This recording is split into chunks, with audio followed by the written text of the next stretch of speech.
Hello दोस्तों, जय हिंद जय भारत। मैं आपका होस्ट एवं दोस्त डॉक्टर अनिल जायसवाल। मैं गायनेकोलॉजिस्ट हूँ और मैं Gagan city hospital and trauma centre Dholpur में एज अ कंसल्टेंट गायनेकोलॉजिस्ट हूँ। मैं आज एक बहुत ही महत्वपूर्ण टॉपिक आपके सामने लेकर आया हूँ जो बहुत ही कन्फ्यूजिंग है। इसके बारे में बहुत सारे लोगों को कुछ भी नहीं पता है और बस वो सोचते हैं कि सब नॉर्मल है। तो हम आज जिस टॉपिक पे बात करने वाले हैं वो है थायराइड डिसऑर्डर। मतलब तो थायराइड होता है प्रेगनेंसी में, वो क्या होता है और उसके निदान क्या क्या हैं और उसको हम कैसे डिटेक्ट कर सकते हैं, उसके बारे में कैसे जानकारी प्राप्त कर सकते हैं। तो सबसे पहले हम थायराइड के बारे में जानना चाहेंगे कि थायराइड एक महत्वपूर्ण शरीर का अंग है जो हमारे शरीर के विकास के लिए, ब्रेन के विकास के लिए और बहुत सारी मेटाबॉलिक क्रियाएँ हैं उनके लिए बहुत ही ज़्यादा महत्वपूर्ण होता है। और थायराइड से थायरॉक्सिन हार्मोन निकलता है और वो फिर अपने लेवल पे कार्य करता है। प्रेगनेंसी चूँकि एक अल्टर्ड स्टेज होती है जिसमें थायराइड का जो लेवल है वो बढ़ा रहता है, क्योंकि उसमें जो कुछ ग्लोबुलिन्स रहते हैं वो ज़्यादा बनते हैं, जिसके कारण से उनकी बाइंडिंग कैपेसिटी होती है और जब वो बन जाते हैं तो इसके कारण से उनको थायराइड का लेवल बढ़ जाता है। परंतु ये सब में नहीं होता है। अब हम कैसे जानेंगे कि थायराइड क्या है क्या नहीं है, इसके बारे में हम बताते हैं। प्रेगनेंसी में होता क्या है कि प्रेगनेंसी में थायराइड हार्मोन जो सीक्रेट होता है, तो इसके दो स्पेक्ट्रम होते हैं। एक तो क्या है, बढ़ा हुआ थायराइड हो और एक तो घटा हुआ थायराइड हो। तो घटे हुए थायराइड में को हम हाइपोथायराइडिज्म कहते हैं और बढ़े हुए थायराइड को हम हाइपरथायराइडिज्म कहते हैं। तो सबसे पहले हम जो सबसे महत्वपूर्ण चीज़ है हाइपोथायराइडिज्म, जिसमें थायरॉक्सिन के लेवल कम हो जाते हैं, उनकी चर्चा करते हैं। तो सबसे पहले हम ये चर्चा करेंगे कि जो नॉर्मल थायराइड का लेवल है वो सामान्य जो महिलाएं हैं जो गर्भावस्था में नहीं है और जो गर्भावस्था में वो कितना होना चाहिए। तो सामान्य जो महिलाएं हैं जिनमें थायराइड का जो लेवल है वो पाँच इंटरनेशनल यूनिट माना जाता है, किंतु थायराइड जो प्रेगनेंसी में होता है उसका लेवल जो है किसी भी ट्राइमेस्टर में, चाहे पहले तिमाही, दूसरी तिमाही या तीसरी तिमाही में, किसी भी ट्राइमेस्टर में 3 से ज़्यादा नहीं होना चाहिए।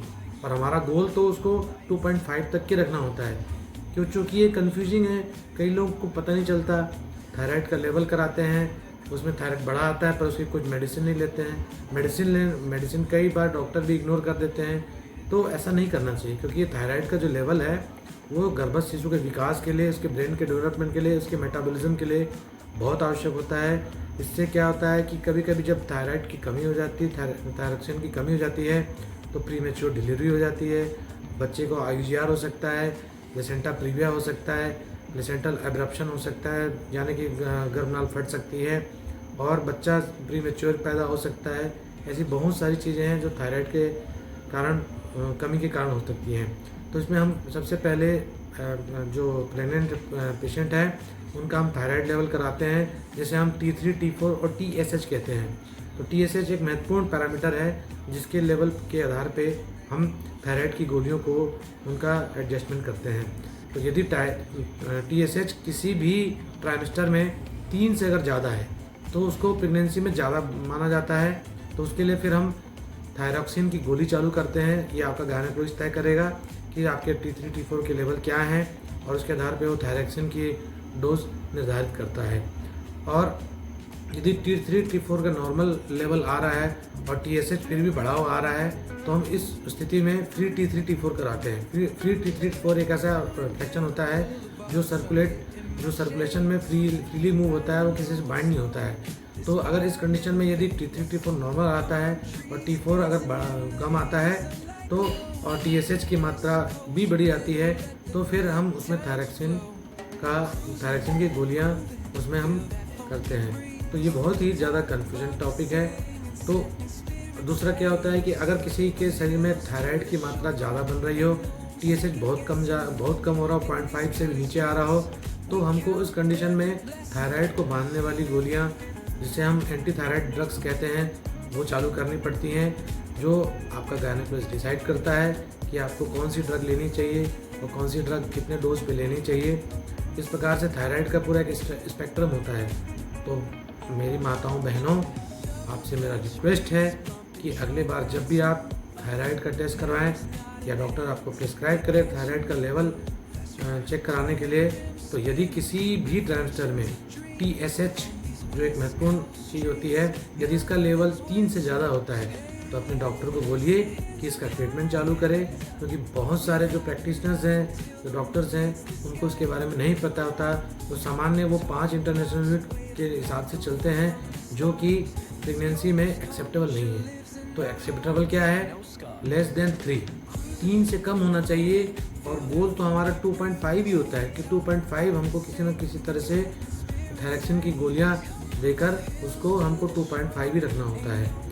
और थायराइड जो है हमारे शरीर का बहुत महत्वपूर्ण अंग है, और इससे जो हार्मोन निकलते हैं वो गर्भस्थ शिशु के विकास के लिए, उसके ब्रेन के डेवलपमेंट के लिए और उसके पूरे शरीर के मेटाबॉलिज्म के लिए बहुत आवश्यक है।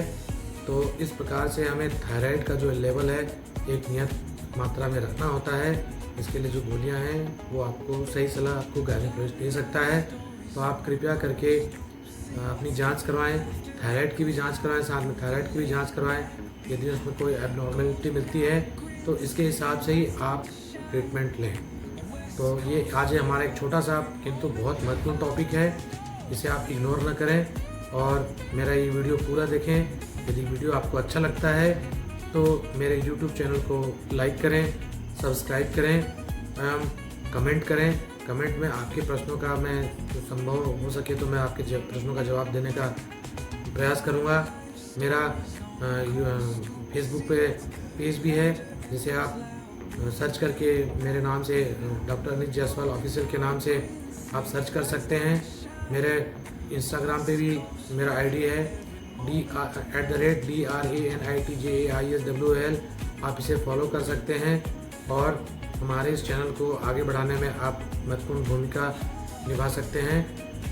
इस प्रकार से आज का मैं सेशन यहीं पे समाप्त करता हूं और आपके गर्भस्थ शिशु और आपके शरीर की सुरक्षा के लिए मैं ऐसे ही छोटे छोटे और अच्छे टॉपिक्स मैं आपके सामने लेके आता रहूँगा। तो इस प्रकार से आज का सेशन मैं यहीं समाप्त करता हूँ। जय हिंद, जय भारत।